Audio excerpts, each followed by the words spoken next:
मग का म्हणते पोट्टांवा नागपूरचे आम्ही चाललो मूवी पाहिले. आणि कोणती मूवी पाहिली तुम्हाला तर माहिती असेल, सगळे चालले कारण की मी चालले पुष्पा पाहिले. आणि मी थोडीशी स्टाईल मारत हाव.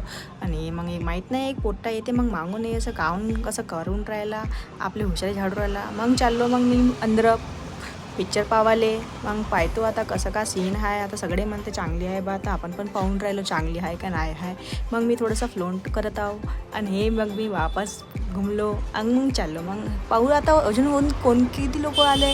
अरे आता हाऊसफुल व्हायचे आहे, आता वाटतं मी लवकर आलो. मग हे मग म्हणते पुष्पा भाऊ आला म्हणते. पहिला सीन त्याच्या मी व्हिडिओ काढून घेतली. म्हटलं आता स्टेटस टाकीन म्हटलं इंस्टाग्रामवर आणि यूट्यूबवर पण टाकीन म्हटलं. आता पहा मग मोठ्या चायनीज सॉन्ग बोलते, हा चायनीज बोलते आणि चायनीज पण शिकून घेते ना. हे मग ते त्याच्या लूक का म्हणते पोट्टांवा. तुम्ही गेले हो का पुष्पा पाहिले? लवकर सांगा comment down. Bye bye guys.